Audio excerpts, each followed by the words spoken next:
So I've never actually seen Dexter. I've seen bits and pieces of it, but I've never seen like the whole show, or more than like kind of glimpses. I read up a lot about it though, and it had quite a lot of backlash after season four. It's for the one with John Lithgow and Julia Benz leaving the show. Apparently, it went downhill after that.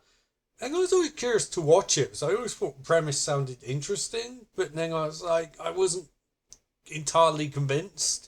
And longer it went on, this more and more ridiculous it got, apparently. And then I found this was on Paramount Plus, and I was like, I like Paramount Plus, and I thought this could be quite a cool way to start off watching Dexter. So I watched episode 1 today, which is the 19th of December, and I'm going to watch episode 2 tomorrow, and I'll form the whole of this review. And I was like, it sounds quite cool. A prequel Dexter, it'll be interesting to see how it started and how it's set up, and also trying to appeal to new audience. And then I watched this episode, the first episode, which does not try to appeal to new audience in sight. It's full of terminology and references to the original series, and it doesn't really explain a goddamn thing. And in some ways it should be very confusing, but in other ways I absolutely loved it because it was absolutely batshit insane. Dexter Original Sin is a weird ass show because it's not a comedy, but it's not quite a drama. It's sort of a hybrid of both. I'm wondering if the actual series is like this. I think it might be. But I've decided that I'm going to go through this entire Original Sin one, and then when this ends, I'm going to go to the main series, which sounds ridiculous because this basically spoils so much of the series. Like the fact that they did the resurrected like follow up to Dexter show and finale, and this continues directly after that, so it's really weird in that regard. But then got like Patrick Dempsey, whose acting is being fueled by his incredibly ridiculous facial hair, and he's trying to outmatch Dermot Mulroney from Scream. You know, he's trying. Or is it Dermot? I can never remember. He's trying to outman that performance, and it's all like, dear God, Patrick Dempsey. But it's all fascinating because they really make it seem like that, like killer that he's talking about is going to be the main threat for this episode. No, that isn't even tried to be resolved. It's just like, fucking, they'll be next week or a week after. Who gives a shit? Like, it ain't happening today, despite the fact that they scream about it so much. It reminds me of Hannibal, where they're sort of like, we must find the Red Dragon Killer in the first episode, and then they never went back to it for 3 seasons, and 4 seasons, whatever, and then they never referenced that they discussed in the first episode. They're like, it doesn't matter. Look there, don't look over here. And this is the same thing. Because you've got Sarah Michelle Gellar being like, look, we gotta find this guy, we might have some prints. And then they catch some guy and they're like, hey, we caught this guy, but is he the guy we wanted to catch? And then they don't mention him again. So like, you child killer, you bad man, you get off screen, you're not important anymore. And then the real threat for the episode, sorry, spoilers from here. So if you're still listening in 10 seconds, there'll be spoilers. So 10, 9, 8, 7, 6, 5, 4, 3, 2, 1. The killer's a nurse because, bad nurse.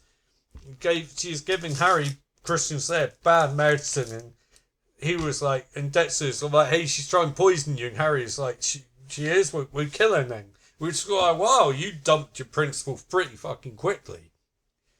And then Dexter's like, okay, I'll kill her, I'll do it, and then he does it. So it's kind of fascinating, really, because usually prequels really build up to that point. And this one's like, whoa, no, we're doing the old Alias thing, whereby, like, we're telling an entire 2 seasons of show in 1 episode. So it's like, oh shit, now Dexter's a forensic paid intern, and he's got a haircut, and he looks smart. And it's like, goddamn, like, holy shit, like, this is whipping through the entire story very, very quickly. But I guess they had to, because on poster his hair is very clean cut. I have to give this kid credit though, he really does look like Michael Richards. Yeah, he really looks like guy who played Dexter in the original show. So that's very cool. And I really enjoyed this. I thought it was incredibly strange, but in a fun way. It was like, it wasn't like a dry procedural. You have to understand, like I said, I've never really watched the original Dexter, and this was really kind of my thing, where it's like really weird and odd, and like at times it was like, am I meant to be laughing? Or, I mean, I was laughing a lot, but it continues my belief that Paramount Plus are the absolute best. Like, there's so much good stuff on their platform. Like, I could do an entire series on Tolkien just viewing that. You know, or Yellow Jackets, which I'm going to review. But I really fucking like this one. It was violent. It was silly. The cop stuff was so over the top ridiculous. And it really reminds me of very much of like a TV version of Pieces, I guess, where it's just like, hey, you're a cop now, kid. Come join the cop force. So I'm really looking forward to next episode, which you'll be hearing my thoughts on just a second, because by the time you listen to this, we've covered both episodes. But I'm really intrigued to see where it goes. I'm really, really intrigued. Because this really also really strikes me as sort of like Hannibal, but without like the puppet fist up the arse, like pretentiousness of Hannibal. Because this ain't trying to be anything other than this bit of fun. So yeah, cool. So I really enjoyed this, and yeah, very, very cool. Again, before I cover episode 2, I need to apologise, because I'm pretty sure in the last part, which was recorded yesterday, I said Michael Richards was the main actor in the show. Michael Richards, of course, played Kramer. Now, that would be an interesting show, especially after his incident on stage and his returning to prominence, I guess. But Michael Richards doing this character would be fucking surreal, and also probably more terrifying. No, Michael C. Hall plays Dexter, or he did. Patrick Gibson plays him now, the younger version, at least. But anyway, on to episode 2, which is kind of a weird episode, because the first one was actually about like young Dexter, and this one, it's kind of about young Dexter, but it's also like, hey, do you remember Christian Slater? Do you remember True Romance? Do you remember Robin Hood, Prince of Thieves? Do you remember that Christian Slater? Well, he's back, and his forehead is very shiny and slightly disturbing. Look, I don't know. I can't prove for fact that they use de-aging AI, CGI, whatever, on Christian Slater. I'm just saying that, like, dude looks haunting. Now, maybe it's the wig, I don't know. But regardless of that, he gives a really good performance, so you can sort of shrug off the fact that it looks really odd. It's a very cool performance, and it's nice seeing Christian Slater doing stuff like this again. No, I mean, it's directed by Michael Lehman, who directed Heathers, so obviously there's that connection. But it's pretty cool. I mean, Christian Slater's a good actor, so I'm enjoying him in this show, and I think he's doing a really good job. Although Harry's kind of a weird character, because I get the sense you're meant to relate and sympathise with him, but at the same time, you're like, dude, you're enabling a fucking Batman villain.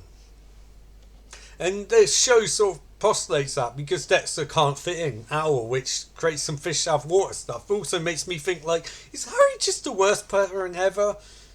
If you've seen the original Dexter, feel free to comment on this, but please let me know whether Harry's awful or not, because he's pretty shit in this. I mean, just look at how Deb seems really screwed up. Like, really. Although I love her foul language and her use of colloquialisms is hilarious, it's genuinely really good.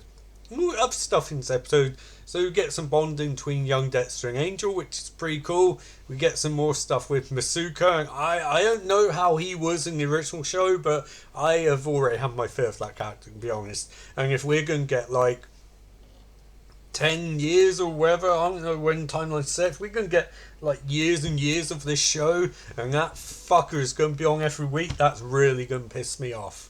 But that's fine. I'm sure there'll be some character developments at some point. Although it's kind of weird, because all the characters he's surrounded with, they seem very similar in appearance to how they are in the original show. Like costumes, which usually prequels build up to that, and this one's like, no, this is basically Dexter, but they're all younger, which is a hook, I guess. And it's also cool that Michael C. Hall, not Michael Richards, Michael C. Hall's doing voiceover for this. It gives this a vibe where it is in some ways very much like the Dexter universe equivalent of Young Sheldon, Where Dexter clearly, like, I don't really get that people are like, he's a bit weird, but he's not a killer, because the acting by Patrick Gibson's good, and it's clearly what they're going for, but he's the least convincing, he's the least convincing killer hiding that he's a killer that's ever existing fiction. And that might stretch credibility a bit, where if this goes on a long time, it's going to get more and more ridiculous that they don't catch him. So I really do enjoy it. It's fun, but you really do have to stretch your suspension of disbelief. Now, in the original series, you had to as well, but knowing that Dexter knows those characters for so long, it's, I don't know. I think I'm going to have to get over that if I want to watch this, because it's a bit like in the Hannibal TV show where, like, Matt Mixon's fantastic in it, but it's like, just fucking look at the guy. The guy who's cultured and elucidates like a boss and is weirdly involved in all these crime proceedings. But at the same time, I'm kind of in two minds though, fact that they are setting up some long-term stuff with this, because I was hoping it'd be more procedural of the week sort of thing. Because I'm kind of done with like long-term like storytelling.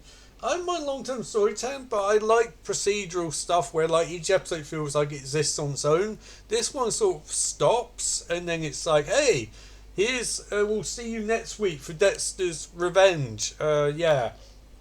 And I can't. One of my critiques at first episode was they skirted over that guy, the killer guy, but then he's back in this one, and it's like, hey, we're going to prove you did it. And then he gives Harry a look, and Harry's like, oh shit, see you in season finale, bruh. And it's like, I get what they're doing, but I worry they'll get a bit stale. But then I also think the writing's fun. Like, Sarah Michelle Gellar's good in it too, and all the actors are good. Patrick Dempsey's still hilarious. So hopefully it'll wind up somewhere good. And I was never bored. I want to stress I was not bored watching this. And that's a good sign, because I get bored very easily. So I'm looking forward to next week.